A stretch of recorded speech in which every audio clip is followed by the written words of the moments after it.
Sparks' case here. Page 8C299973, Sparks versus City of Las Vegas. Good morning, I'm Commissioner Beth. Mr. Sparks? Currently held on behalf of the City of Las Vegas. I apologize for my delay.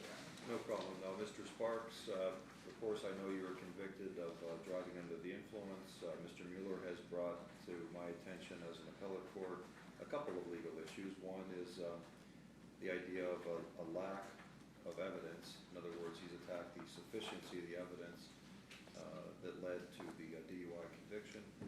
And in addition to that, Mr. Mueller, as you know, you brought to my attention the idea of your thought that there was not evidence of physical control of the vehicle. And as we know, there's the Rogers case, which is sort of the frontline case in Nevada having to do with physical control of the vehicle.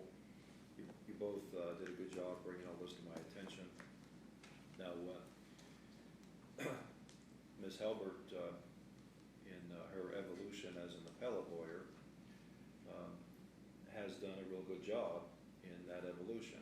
You know, I remember times in my past when I appeared in front of judges. If I regularly appeared in front of certain judges, you do sort of get a thought as to what is expected and, frankly, what works best. And again, Ms. Halbert, I want to tell you what you've done in your evolution as an appellate lawyer is, in my view, commendable, because you give me these bullet lists relevant to what it is you're arguing that I want to let you know prove very helpful to me, because it's essentially what I have to do as a judge in looking at these appellate matters. I've got to look at the record and see where in the record, you know, in this case a 69-page record, where there's passages in the record consistent with your argument.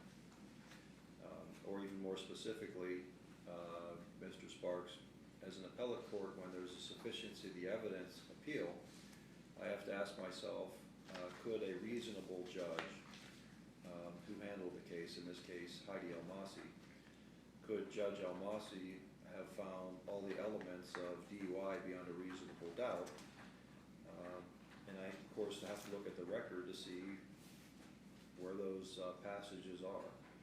So what Ms. Halbert's done is she, on page 13 of her brief, she's provided a bullet list of, in her view, the most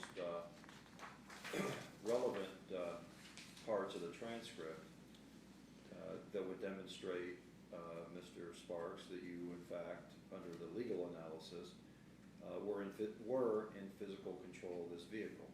And so you can look on, I'm just telling you, on page 13, as you know, it's pointed out to me that Mr.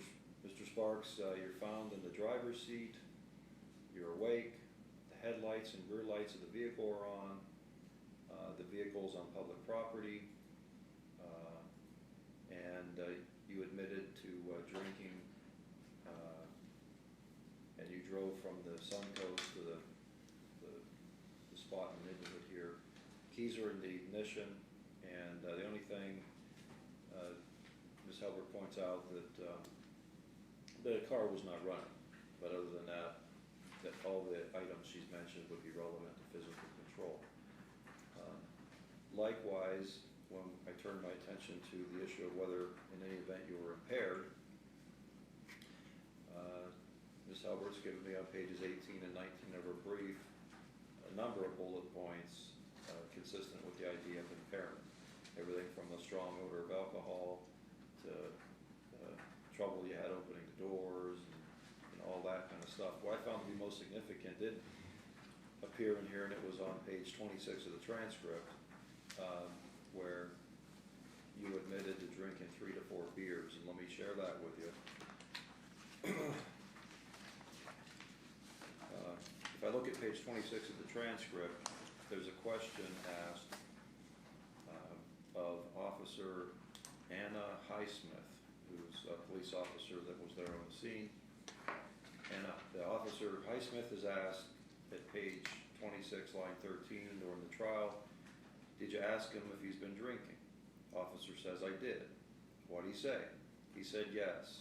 He said he had 3 to 4 beers. Okay. Did you ask him when his last drink was? I did. What did he state? He said between 1:15 and 1:30 a.m. Okay, did you ask him where that last drink was? I did. He replied it was at the Sun Coast. So that's close in time with this encounter out there in the neighborhood. And as I understand it, what happened in this case was, according to this neighbor witness, this guy, Mr. Michael Gregory, he says that it was about 2 or 3 o'clock in the morning. He's troubled probably at that hour by noticing that across the street at his neighbor's house is this vehicle and the horn is beeping a lot. And so he put up with it, that's my word for it, for about an hour. Then he called the police, and that's when Officer Highsmith showed up somewhere in the early morning hours, and that's what we have. So it's a sufficiency of the evidence claim. It's also a lack of control of the vehicle, physical control.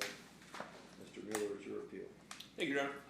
And the reason that my colleague's laundry list fails here is found at page 47 of the transcript, specifically lines,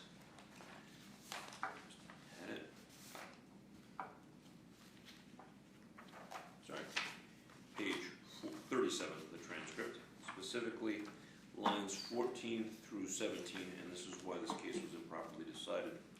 I have the officer, who is not a patrol officer, who was not dispatched to a drunk driving call. He arrives at the scene to set the stage, and I'm cross-examining the officer. Sir, by any mechanism, and by what mechanism was he trying to get home? Was someone there to supposed to come from the house and give him a ride? Answer is, or asking, did you ask a question? The answer is no. Question, did you ask? Answer, no, I did ask why he wouldn't take the offer from the neighbors to get a cab home, which he declined. Now, there's a practical problem here, and everyone seems to ignore it in this case. He's there for an hour, by all accounts, somewhere between 2 and 3 or earlier on. He's there. He has access to the car, if everything is correct. He has access to his car, he has access to the keys, but he doesn't leave. Now that's the simple missing fact in this case. Why didn't he leave? No, he's going from the Sun Coast. I read in here that his house is about 2 blocks from where this incident occurred, right? Yes, Judge. So I don't know the answer to your question, but he didn't make it home. He made it to this spot in the neighborhood across the street from this guy Gregory's house. Right, and when the officer arrives, he doesn't find him sitting there by himself. He sort of finds him in a group full of people. And I asked the officer repeatedly, who did you talk to? Did you get any witness statements? Did you find out what was going on? No. The easiest way to do is just clear the call was to do it as, between the words was no, the easiest way to clear the call was just make a DUI arrest. Now, no one seems to, maybe I couldn't have said this louder or stronger enough at trial. He's there for an hour, at least an hour and a half, but doesn't leave. If he was inclined to drive home drunk, he would have left. Now, he's there by mechanism with the car not running, with the keys in the ignition and him sitting there, with a bunch of other people standing around. Now, if he was in the car under this scenario with the keys ignition, it not running, lights on, you don't think that's physical control under the Rogers analysis? You and I, or you and a couple other attorneys are out having a few drinks, and I say, I've had a little too much. I'm going to go out and get in the car, and you can give me a ride home. Sure. Walk out to the car. I sit there for about 15 minutes, and as time does, after you've had a few drinks, it drags and drags and drags. In the driver's seat? Turn around. Where are you sitting? In the driver's seat? Well, say hypothetically, this is nowhere in the evidence. This is what's not in this case. Okay. You go around and you plop down in the driver's seat and pound the horn to get your ride to come out because you want to go home. Now, the car's not running. He doesn't go anywhere. And the officers don't investigate. That's the practical problem with this case and why the law, as my colleague cites to it, is misapplied. There's that missing fact. everyone wants to ignore the big pink elephant in the room. We know from at least one witness, the lay witness, yeah, they were hitting the horn for a while. I thought it was continuous, then I asked them on cross-examination. Like, well, no, now you think about it, yeah, it sounds like a few beeps. All right? Now, the officer doesn't get any witness statements from anybody. He doesn't talk to anybody. He goes back and says, well, yeah, I had a few drinks over at the Suncoast a while back, but there's no indication that his state of inebriation was the same then as it is now. Nobody ran it to ground. Now, they showed up, the car's out in front of somebody's house, there's a bunch of other people standing around. He does some investigation. Nobody sees him driving. Nobody sees him start the engine. Nobody puts him behind the wheel. Nobody testifies what time he gets there. Nobody asks any of the eyewitnesses around for statements and indications. And he gets arrested and charged with drunk driving. That's not right. It's just simply on these facts you don't get there from here. Now, I can follow up Even on... if I were to completely agree with your hypothetical, and, I mean, there's no evidence in here I can see as to whose vehicle it was, right? I didn't see anything on that. No, sir. That's my point exactly. It was insufficiency of the evidence. Now... But let me finish what I'm saying to you. Okay? Sure. Why are the keys in the ignition? Is there any evidence in here as to that?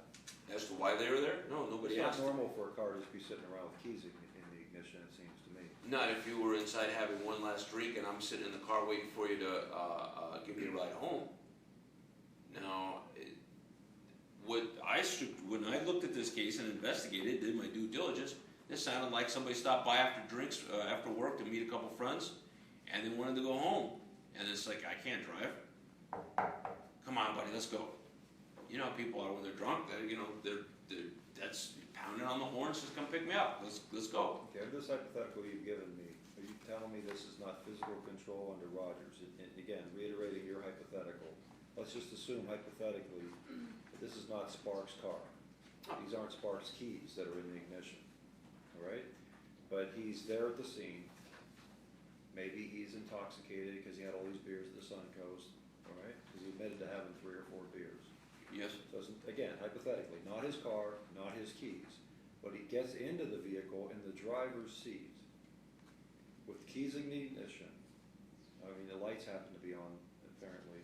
The headlights and rear lights are on. You don't think that's physical control, even if it's not his vehicle at all.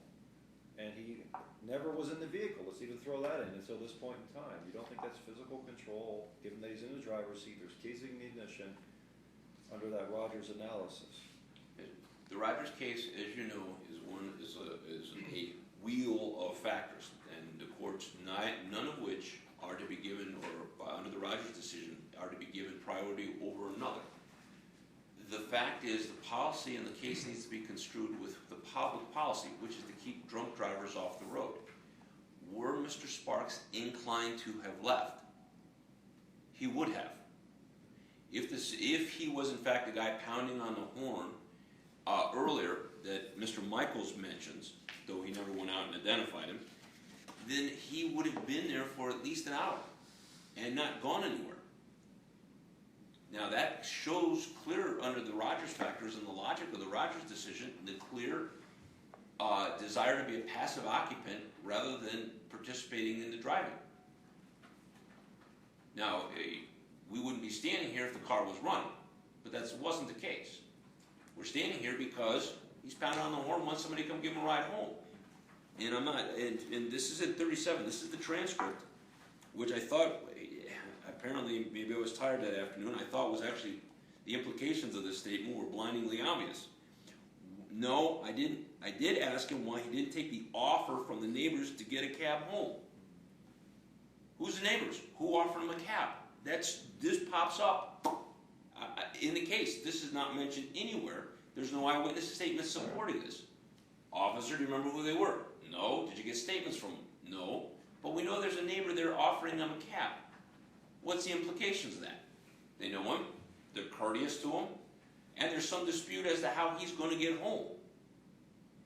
Now, the fact that he didn't or wouldn't drive by himself is now abundantly clear. And with that case is, that statement is background, unsolicited from the officer, this is a not guilty. That's not physical control. Why, if this guy, presumably giving the city's case the best, it's best. The city's of the opinion, he got drunk, he got lost, and he just started pounding on the horn because, and at this point, no thought necessary, because he's drunk. All right? That's apparently how the officer showed up and treated the case. But that wasn't the case. The car's there for an hour. People are standing around. Neighbors are offering him a cab ride home. Okay, this appeal, though, has to do with two things, and two things only, though, all that aside. Yes, sir. And that is he in physical control of the vehicle legally? No, If sir. he's not, you win. If he is, next stage then, is he impaired? Sufficient. Your Honor, he's So there's I didn't see any blood test or breath test. So They did not. It's a impairment theory. It's an impairment theory. They did not bother with a blood test or a breath test. Right. He had some medical conditions. I thought the officers did less than a standard or a satisfactory job in interviewing him. You saw that in the transcript. We didn't harp on it on appeal. He asked them about his medications, didn't ask what they did. Mr. Alexis presumed, as he likes to, that somehow the drugs he were taking were psychoactive. He just assumed that out of whole cloth. That's not anywhere on the record. He was taking some medications, antiviral medications and some other fairly sophisticated medicines. The officer did not ask or inquire what effects they had on him, and his only comment in passing was, he's not a drug doctor. But I come back to, it's not physical control, and it has to be by law, not physical control.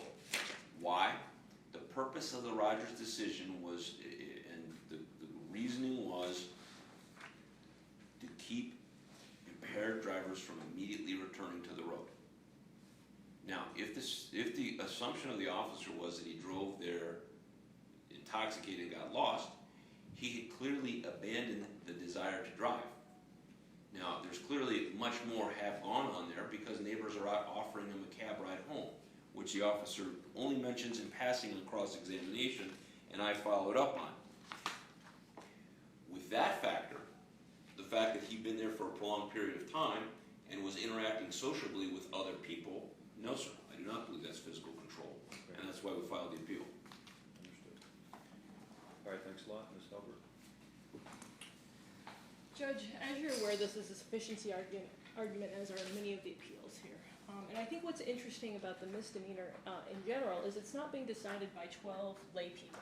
It's being decided by a judge that has the same education and primarily the same experience that you have, that Mr. Mueller has, and more so than myself. This is a rational person who's well-versed in the law, who deals with DUIs every case. And the standard that Mr. Mueller needs to prove is not, oh, they should have proven all this other stuff. It's whether or not Judge Almasi was acting irrationally. And based upon these facts, he simply cannot meet that burden. Again, the elements of Roger are spelled out very clearly in the brief. And it's a balancing test. It's not a conjunctive test. Mr. Mueller refuses to acknowledge the majority of the Rogers factors that are met. Instead, he says, hey, look, the guy didn't leave. Mr. Mueller should be pointing to me where in Rogers it says, hey, he needs to leave for him to be in actual physical control of this car. He can't do that because that's not in the case. That's not one of the Rogers factors. Rather, it's where is he seated? Guy's in the driver's seat. There we go, ways towards him being in physical control. Is the engine running? Conceivably, no, it's not. But that's the only factor that's missing. Is the occupant awake? Yes, he is. He's awake and he's honking the horn, which again shows that he's not being a passive occupant here. He's directing control over this vehicle by continuously honking the horn for over an hour. He's not even just sitting there passed out. He's there, he's awake, he's ready to go. He's honking that horn. All he has to do is turn the key and he can take off. And that's really what the Rogers factors looks for, is how accessible is it for the defendant to get going again and continue to drive drunk on the streets. In other words, correct me if I'm wrong, but in your view, it doesn't matter how the vehicle got there in the first place. The only thing that really matters is the facts contemporaneous with the neighbor getting involved and Mr. Sparks sitting in the driver's seat and all that. It doesn't matter how it got there beforehand, right? Absolutely, Judge. The only thing that I would say to that is just where it's located, because it kind of takes into the fact that it's on public property, it's on the street, and that he's acknowledged that, hey, I came here from the Sun Coast. There was no evidence as to whose car it was and whose keys were in the ignition car or not his car? No, Judge, there's not, and I don't think it needs to be, because I can Well, certainly It drive. just seemed to me it would make sense to at least look at that if I'm the prosecutor. And perhaps Mr. Alexis could have asked those questions. He didn't, and, you know, there's just times that questions aren't asked, but I don't think it's necessary, again, because who's to say I can't go to a bar and take Mr. Mueller's car and drive home I know, drunk? but it just seemed to me, I kept waiting to see it in the record. I mean, you know, if it's Sparks' car and those are his keys, he's in the driver's seat, that's a pretty good case. As compared to maybe it not being his car. I mean, it seems like that would have been a relevant area of inquiry to me, but okay. Perhaps, Your Honor, but again, looking at the Rogers factors, I don't see anything in there that says it needs to be your vehicle. And if perhaps I agree with you. there was in there, that would be definitely a line of Understood, questioning. but I mean, really, for the life of me, why wouldn't the prosecutor ask, whose car is it? Whose keys are in the ignition? Is it this guy's or somebody else's? It just seems like it would have been a reasonable Well, and again, thing to do. I can't answer that, because I I know. didn't do the case, and I I'm don't know allowed to what the ask it, officer though. asked. Okay. But again, you have to look at the Rogers factor and whether Judge Almasi acted irrationally by concluding that the majority of the factors weighed in favor of the defendant being under physical control. And I don't think that you can say, looking at the facts of this case, that she acted irrationally in doing so. Again, Mr. Mueller makes this big argument of there's these other neighbors around. Nobody else is in the driver's seat. Nobody else is sitting there honking the horn. He's the one that's in actual physical control of the car. Okay. And then again, just with the sort of impairment aspect of it, again, 18 through 19 lists just the plethora of factors. The guy's so drunk, he doesn't know where he is. He doesn't know what time it is. He fails all the tests. He admits to drinking the 3-4 beers. He says he had it at 1:30 and he thinks the time is 1:30, so presumably he had it pretty close in time according to the defendant's own admissions. He stumbles out of the car. You know, there's just fact after fact after fact that goes towards the impairment. So I would submit to Your Honor that Judge Almasi did not act irrationally. She had more than sufficient evidence on which to base the DUI conviction, and I think that it should be affirmed. Last word, Mr. Mueller? Very quickly, Judge, the standard is not irrationality. The answer is these Rogers factors have to be taken together, and even then they're not necessarily dispositive. Remember, there's the Bullet case out of Reno, where the very same Supreme Court said the guy who was reclined with his car running for the heat on was not in physical control because he was a passive occupant, because he clearly had not wanted to drive. And he was sitting there, the guy rather unwisely was running with the heater on, but that was in a cold parking lot up in Reno. So where you are clearly demonstrating that you do not have the intent to drive, in fact you even in intoxicated state have the presence of mind not to get in the car and start driving, that's not physical control. The legislature just reaffirmed that. The AB 67, which just got passed by the legislature, codifies this actually. If this case had happened under the new law, we wouldn't be standing here. The case would have been not guilty for sure. Now, the of all those factors taken together, the totality of them comes down to a simple fact. He could have left. We know as a fact, it's in the universe of this case, that he was out there for an extended period of time and did not. What does that say? Now, you can't convict a guy who's not driving on the possibility that he was driving, that he could return to the road at any moment, when we know as a fact, he didn't and wasn't going to. All right, that's where you and I are going to have a little bit of a disagreement. And it's something I've been wondering about over time in all these physical control cases. I'm going to tell you about that when I give you the decision here in a few minutes. All right, thank you, Judge. Well, you obviously, I want to emphasize this a lot because this is, you know, had they pulled him over, had they had any evidence that it was even his car or his keys, that'd be a different discussion. Now, the other thing, at the bottom of page 37 of this same transcript, I want to follow up another, just a logical question.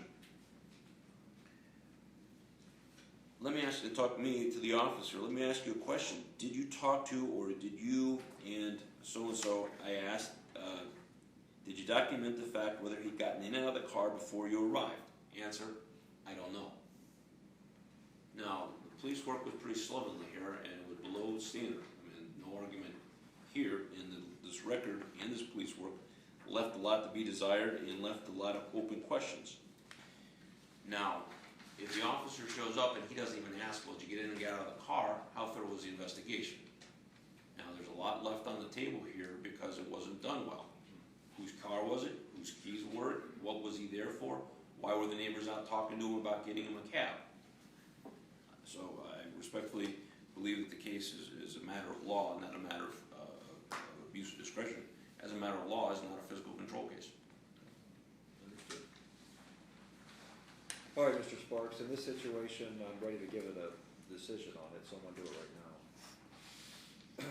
In Nevada, NRS 484C.1101 states in relevant part that it's unlawful for any person who is under the influence of intoxicating liquor to drive or be in actual physical control of a vehicle on a highway or on premises to which the public has access. I'm going to start with the impairment issue because it seems like that's in the statute first. It does seem to me that there's plenty of evidence where Judge Almasi could and did find that there was impairment. And Mr. Sparks, perhaps to your own detriment, I'll give you credit, seems like you told the officer, this lady, the truth. That you had 3 or 4 beers in the early morning hours, and it was close in time to when you were encountered by that officer there at in the neighborhood at that scene.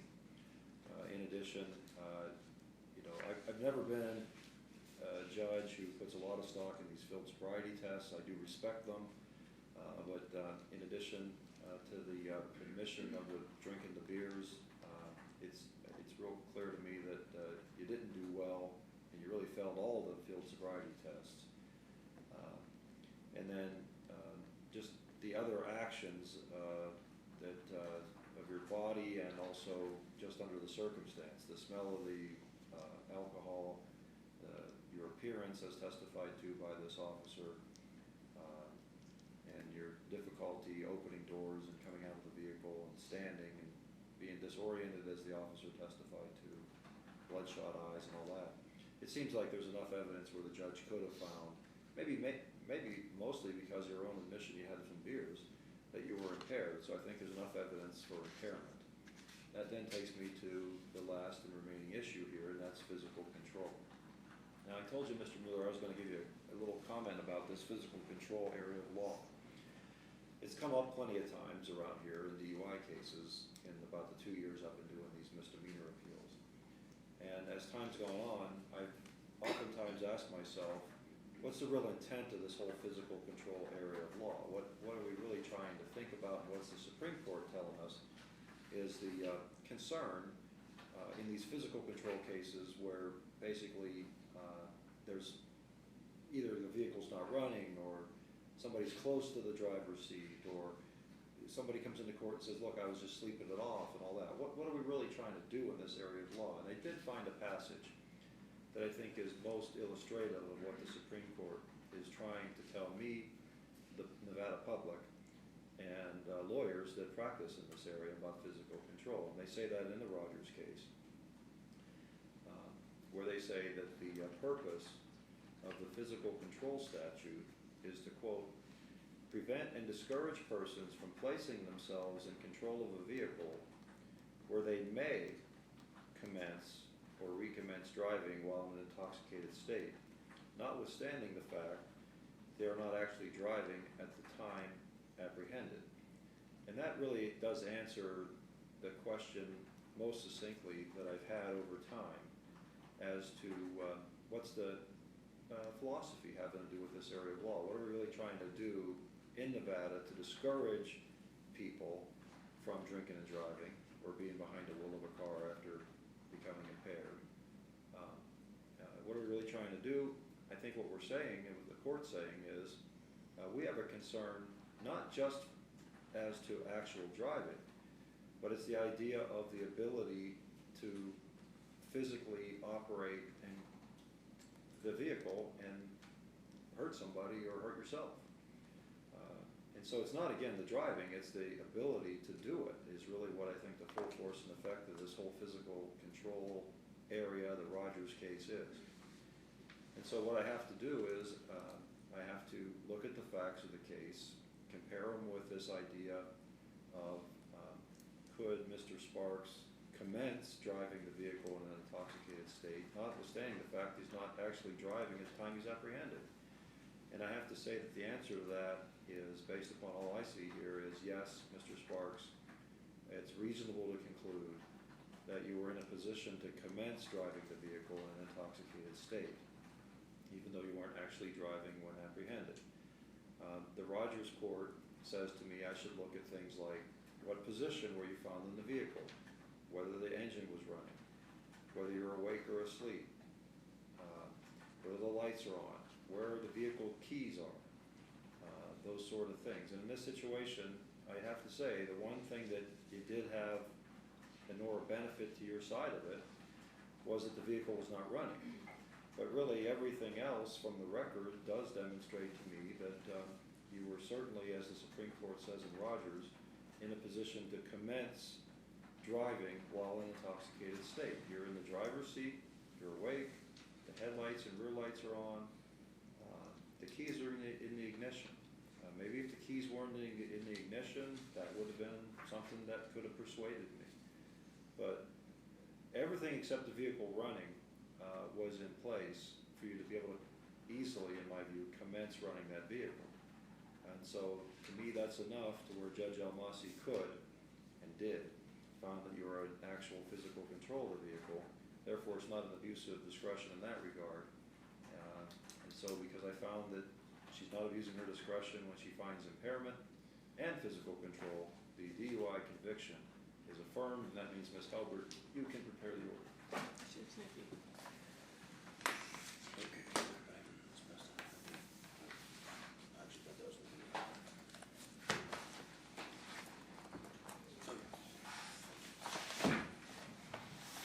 All right, I want to stay on the court record, and Mr. Blandino, you're here in court. I want to talk to you, and you can stay right where you're at, or you can come on up here and sit at the council table. I'll come up. Okay. Are we on the record on my case, my appeal? No, we're not on the record in your case. We're just on the court record. I understand you do have a case with our court president. Okay, then I'll just state my appearance, Kim Blandino, appearing pro se for Kim Blandino. All right. Now, here's the reason I want to talk to you, and I want to take a few moments to talk with you. You're welcome to have a seat if you want to take notes. In fairness, I just need to do what I need to do now, and so I want to talk to you. Mr. Blandino, I want to tell you that, in my opinion, and in this situation, I've made a decision to allow you to talk with me about it. I don't think I even have to do that, by the way, because in the event I were to feel as a judge that there has been what's known as contempt of court committed within the presence of the court or me as a judge, the law allows me to summarily punish that. That's NRS 22.030. So I could, in my view, if I wanted to, simply punish what I would view as contempt committed in the immediate view or presence of the court, whether it's my staff, that being the clerk, the recorder, the marshal, or me as a judge. I could punish it summarily, in my opinion. But, you know, you've been around our court on numerous occasions, and I just thought, I made a decision, and maybe it's stylistic, but I made a decision. I at least wanted to talk to you about what I've been thinking and what has continued to evolve having to do with you. So that's what I'm doing right now. Okay? Here's what I think. We did have court upstairs in Judge Tagliati's courtroom on July 22nd of 2015, so relatively recently we had court up there. And in a couple cases that I had that day up in that courtroom, you made appearances for a couple of the people that didn't have lawyers. Can I object to that? Let me finish what I want to say, okay? In other words, you were in the courtroom, you came up, and you made a request to participate, to assist people. That's what it was. You made a request to assist those people who didn't have lawyers.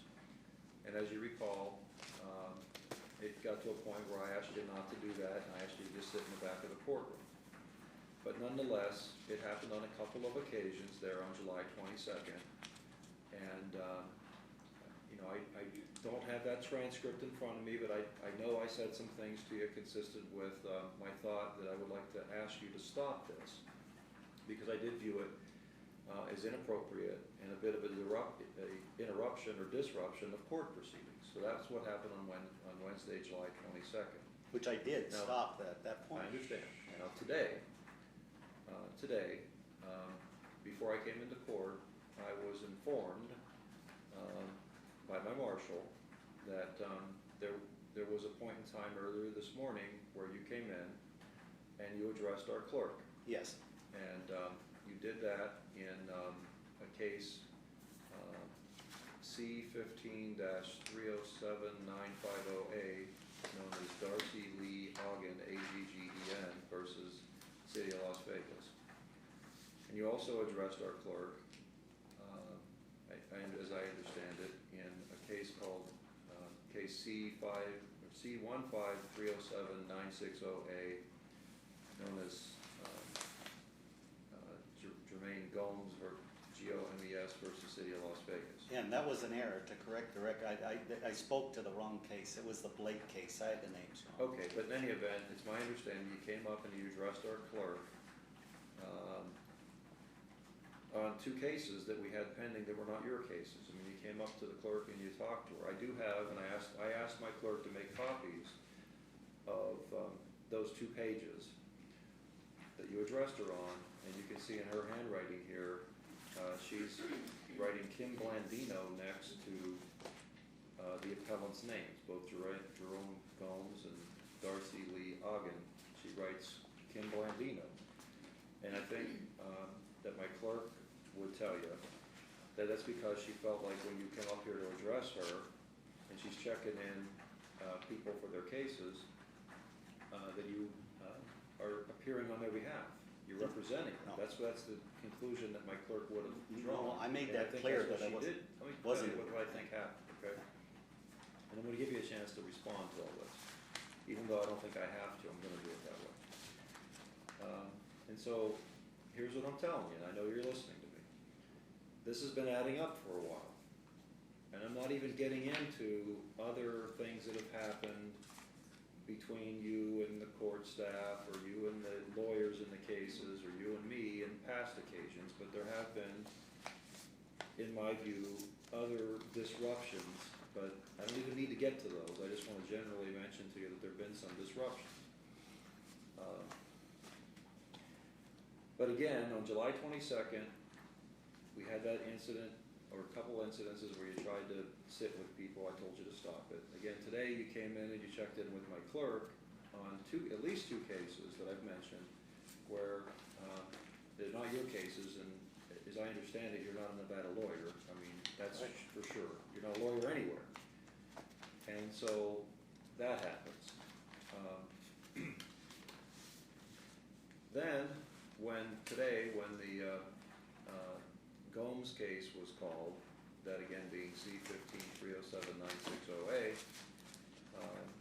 you sort of participated in that, at least attempted to initially, and I told you not to do that. The same thing in that Ogden case, Darcy Lee Ogden, the 2 cases. So,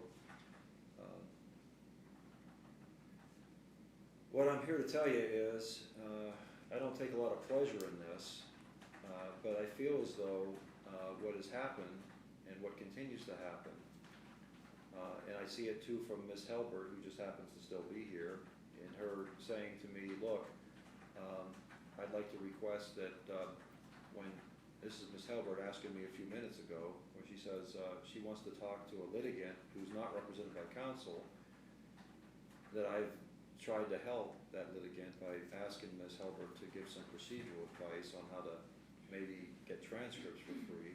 Ms. Helbert says to me, can you enter an order that I can do that without Mr. Blandino being involved in it? And all these things have just added up over time, to where I have to tell you, I think you're involving yourself in unauthorized practice of law. In addition to that, I find that this is contempt of my court. It's interrupting the court. It's making it so that the business of the court is being hindered.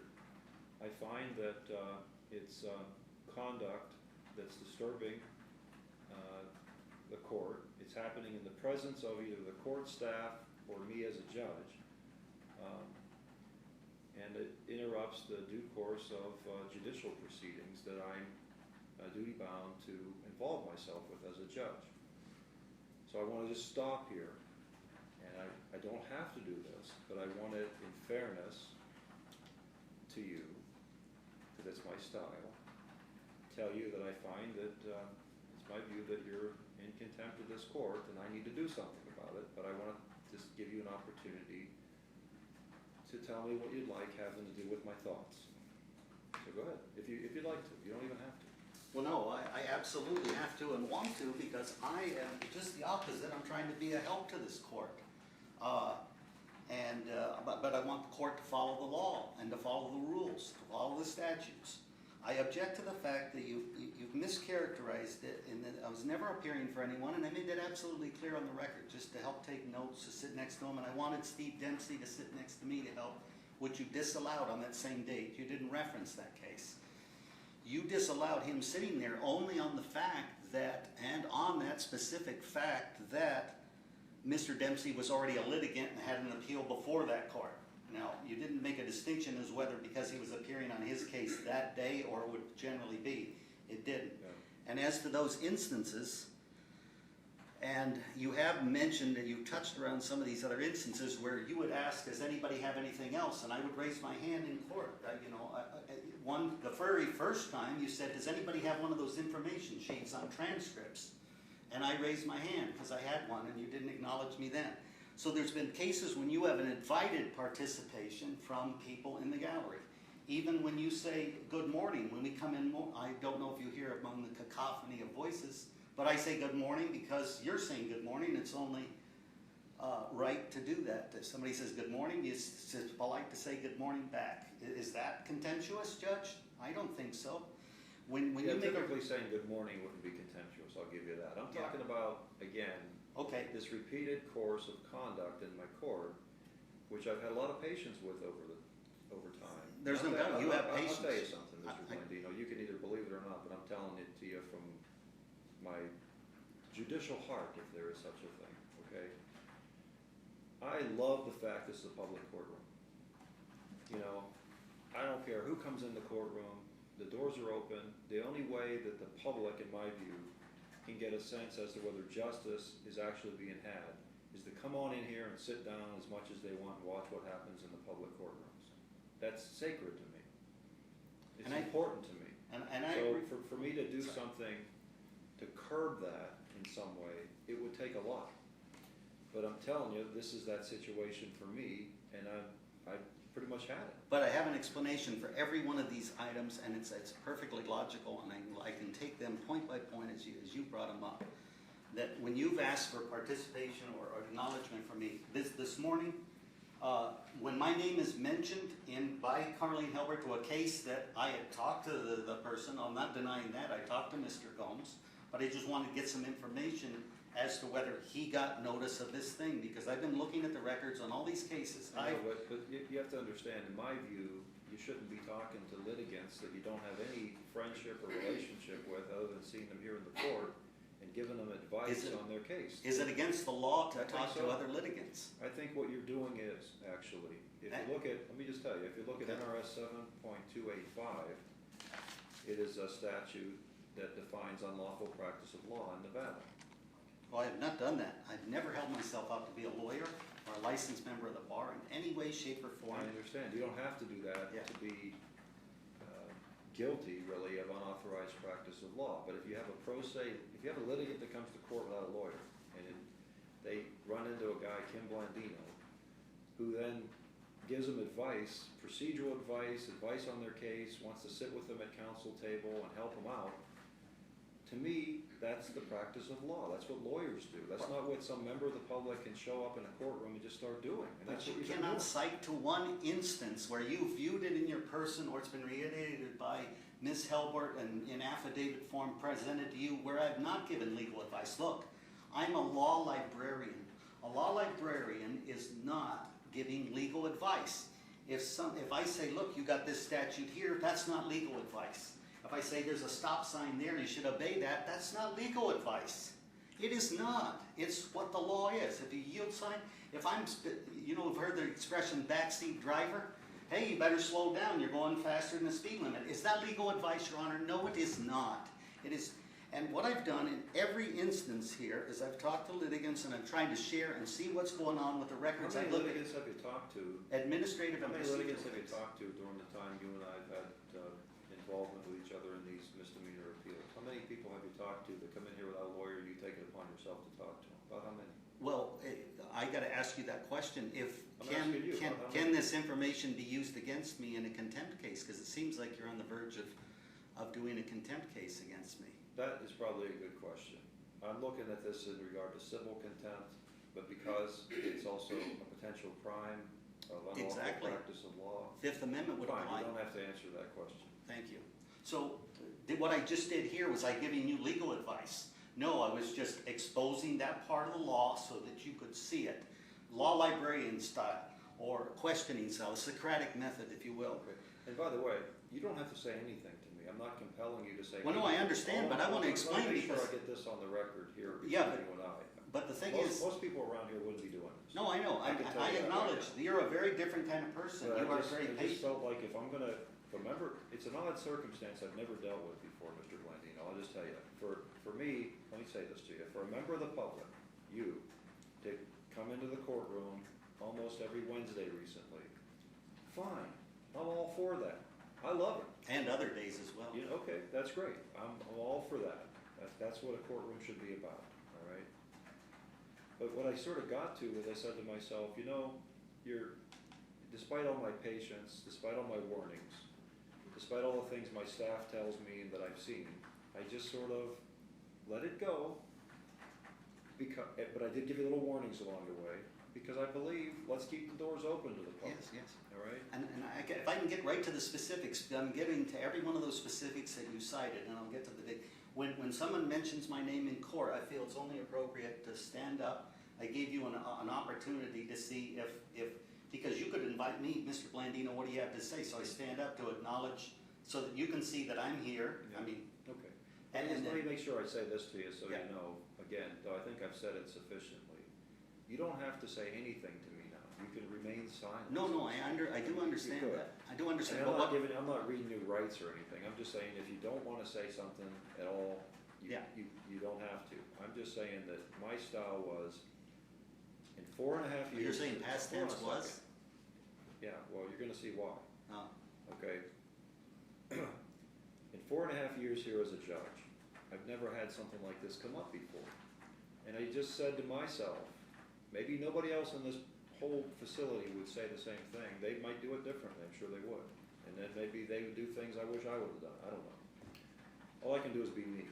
And I just simply said to myself that if I'm gonna do something to prevent a member of the public from coming into our courtroom, I'm gonna at least, as a matter of courtesy to that person, even though I don't like what's happened, I'm at least gonna discuss it with them. yes. Others might not do that, but I'm Yeah, just doing it. And I appreciate that, and that's fair, and that's why you're reasonable. In this case that I saw today, where you were agonizing over the 70-year-old woman, I could see the wheels turning in your head as to the compassionate aspects of that case and all that. It's appreciated. But as of today, and which seems to be the breaking points, I know you're gonna probably want to get to lunch here. When I came up to these, because of my diligent efforts,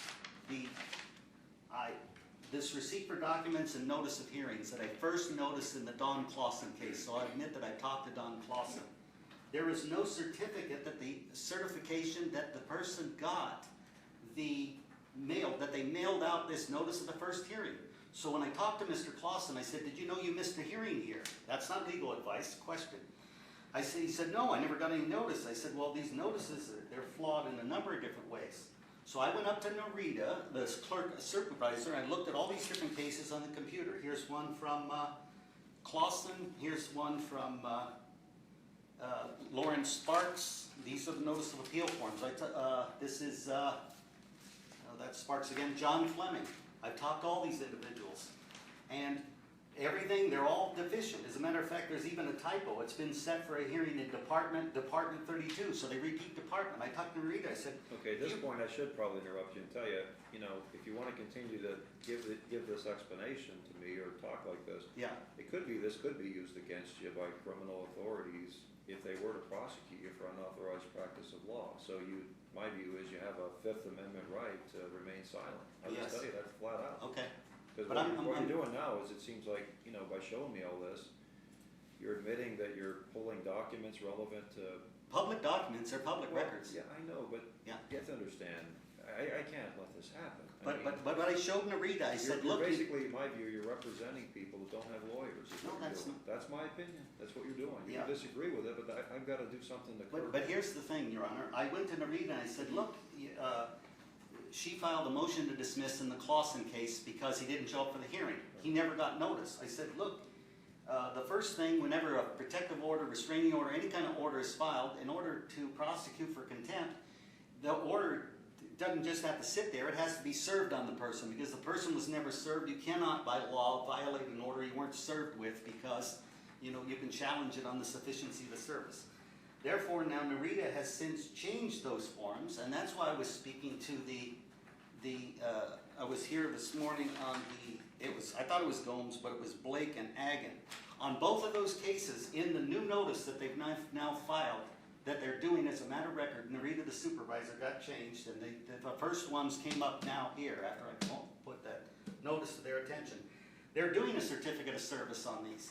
And on the Agan case and on the Blake case, it says no address given. And sure enough, I looked at those records up there, and the records this morning before court, and sure enough, there's no record anywhere of addresses in the lower court pleadings or anywhere, so obviously they can't send out a notice of the hearing. But now at least the court has this on the record, because the forms are changed. And if you look on the record on these cases now that they're starting to come out, it has that record. It shows that it's been mailed out to the address, and if there's no address, they at least state it.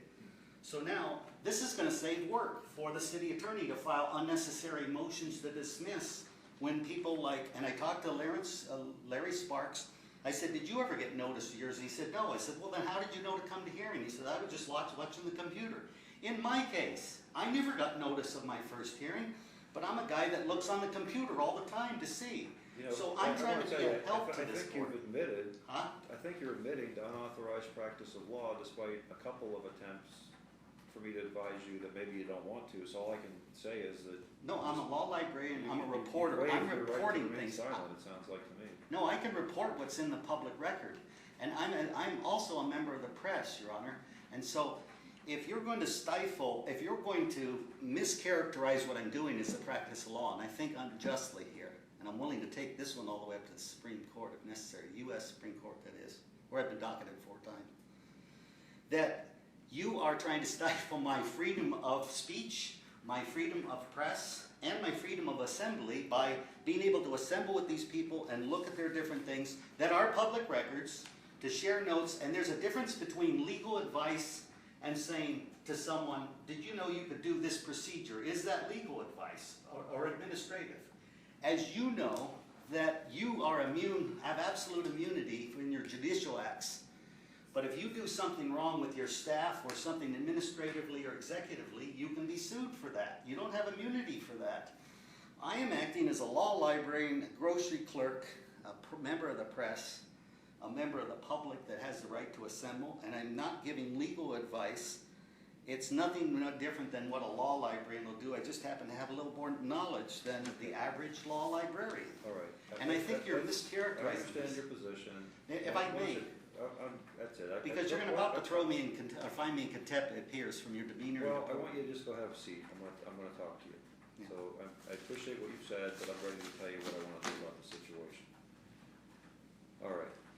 Now, Mr. Blandino, I swear to you, I do respect the freedom of the press. You've probably done some research. You can even look at a case where a guy named Sheldon Adelson wanted me to keep the press out of this courtroom because he was sitting in this witness box next to me I read that. for 3 days. Yeah. And I said, no, the press is here, and every one of those seats was full of reporters from all over the world. watching Mr. Adelson testify right next to me for 3 days. There's a lady in Mesquite, I forget the name of that paper out there, Mesquite Citizen Journal, I think. You could check into that, and not that I have to justify this to you, but I protected her right to participate, be here in the courtroom, and she did a lot of stories concerning a case that the Virgin Valley Water District was involved in Mesquite. I've proven that, and that's what I do believe. I don't even have to tell you that, but I am. As far as freedom to assemble and be in our courtroom, I've said enough about that. I want you to come in, I want people to come into the courtroom, and I've actually, when this all started, frankly, I was glad to see you in the courtroom. I was, because I felt like you were, a litigant with misdemeanor appeals who was I felt like you were watching other cases to get a feel for me, so that when you presented your own case, you'd have some knowledge base, yes. So that's what I thought you were up to. Yeah. But here's what's happened. Over time, I do feel as though, and I know you disagree with this, but I feel as though on July 22nd, you attempted to represent a couple people that had Object ongoing again to cases that word day. represent. Well, that's my opinion. Okay. But at a minimum, even if you weren't representing the people, your activities interrupted, in my opinion, the judicial proceedings in a way that I felt was a disturbance that concerned me. If that's true, then Now, Steve here Dempsey today, was. here today, you came in prior to court and you addressed my clerk on a couple of matters. You're not a lawyer, and in my view, that's very disturbing. I can't condone that, and I find that that's contempt of court. To come in as a non-lawyer, address a clerk of court regarding cases that are pending, and try to do something, even if it's procedural, to me that's concerning, and again adds to this idea of a problem. May I speak to that, Your Honor? Hold on, I'm talking. It's gotten to a point where I find I have the following duty to inform you. That all the facts I've talked to you about today, in my opinion, constitute contempt, which occurred in the immediate view and presence of a court, that's my court personnel, or me as a judge. Further, I find that you're guilty of contempt in this way, and I find I have to prescribe an appropriate punishment now for this contempt that I found. NRS 22.100 talks about the penalty for contempt. I can summarily punish this because it happened in the court's presence. I have afforded you some opportunity to talk with me in fairness, which I don't even think I have to do, given its direct contempt in this circumstance. And I appreciate our back and forth, and actually it's sort of influenced me, and I'm using it to come up with what I think is a fair way of handling what I see as ongoing and continuous contempt of my court.